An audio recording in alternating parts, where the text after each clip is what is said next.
পরপর দুটো ভিডিও আমি আপনাদের দেখাচ্ছি। শাসক দলের বিরুদ্ধে বা বলছেন তারা সরকারি বেতনটা নিচ্ছেন তো না নিচ্ছেন না, মানে আমার প্রশ্ন বোনাস টোনাস যে হয় তো সরকারি সেটা নেবেন তো না নেবেন না, মানে মানে আমি এমনি প্রশ্ন। গতকাল একটি ধর্ণা মঞ্চে আমি আমার কিছু কমেন্টস আমি করে ফেলি, যার জন্য সেটা অত্যন্ত সমালোচিত হয় এবং আমি সেই কারণেই আজকে এই ভিডিওটি করছি। আমি প্রথমেই আপনাদেরকে জানাই যে আমি যা বলেছি তার জন্য আমি অত্যন্ত লজ্জিত এবং দুঃখিত। প্রথম ভিডিওতে ধর্ণারত ডাক্তারদের উনি পরোক্ষভাবে একটা হুমকি দিচ্ছেন যাতে ধর্ণা বন্ধ করে দেওয়া হয়। আবার পরের ভিডিওতে উনি আবার 180 ডিগ্রি ঘুরে ক্ষমাও চাইলেন। তবে তিনি অনেক প্রশ্নও রেখেছেন। উনি সুপারিশের কথা বলেছেন, উনি অনেক পেশেন্টের জন্য সুপারিশও করেছেন। উনি একটা জিনিস পরিষ্কার করে দিলেন যে আমাদের বাংলায় এখনো সুপারিশ ব্যবস্থা চালু আছে। যাক সে কথা, সুপারিশ ব্যবস্থার কথা আমরা সবাই জানি। আজকের এই এপিসোডের বিষয় এটা নয়।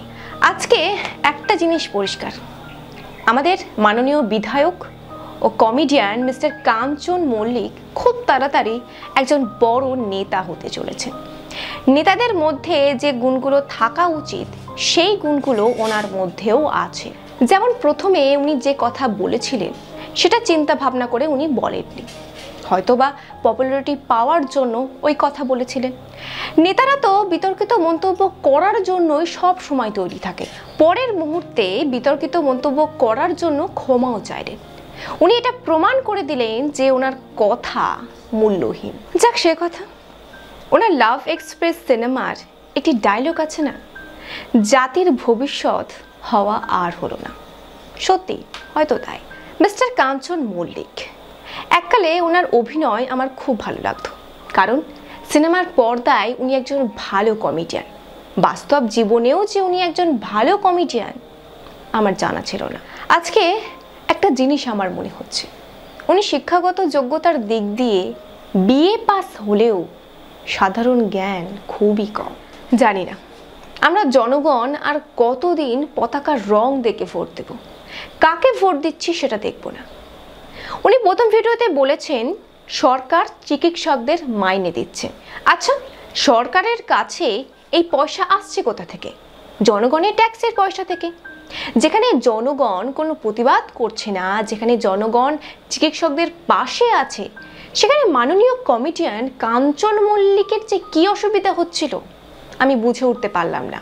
মাননীয় বিধায়ক, আপনার মাইনের টাকা যেটা সরকারের কাছ থেকে আপনি পেয়ে থাকেন না, সেটাও জনগণের ট্যাক্সের টাকা থেকেই আসে।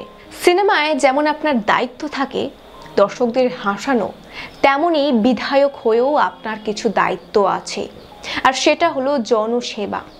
আমি আপনাকে দায়িত্ব শেখাচ্ছি না, আমি শুধু স্মরণ করিয়ে দিলাম আপনাকে। ডাক্তাররাও জনসেবা করার জন্যই ডাক্তারি পড়েছে। হ্যাঁ, আজ যদি ডাক্তাররা জনসেবা ব্রত থেকে সরে যায় সেটা দেখার দায়িত্ব স্বাস্থ্য দপ্তরের। আপনার একটা খ্যাতি আছে, আপনার একটা সম্মান আছে।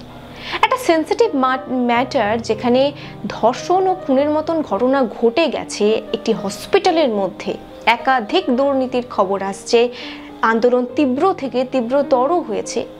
এই রকম অবস্থায় কেন যে আপনি এই ধরনের কথা বলতে গেলেন আমি সত্যিই জানি না।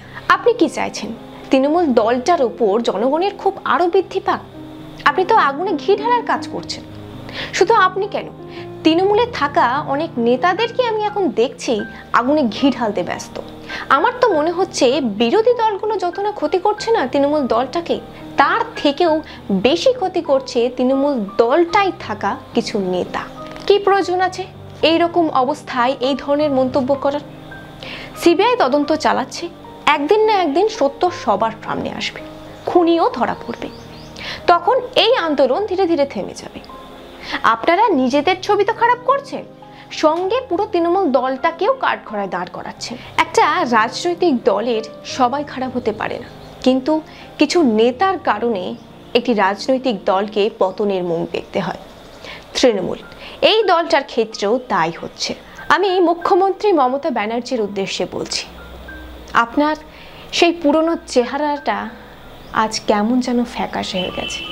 অন্যায়ের বিরুদ্ধে প্রতিবাদী যে চেহারাটা আমরা দেখেছিলাম, সেই চেহারাটা আজ কোথায় যেন হারিয়ে গেছে। সংসদে বাংলাদেশি অনুপ্রবেশ বন্ধ করার দাবিতে কাগজ ছুড়ে দেওয়া, সেই চোখের জল, সিঙ্গুরে কৃষিজমি বাঁচানোর জন্য যে গর্জন, কিংবা 21শে জুলাই 1993 সালের মহাকরণ অভিযান, আমরা ভুলে যাইনি সেই দিনগুলোর কথা।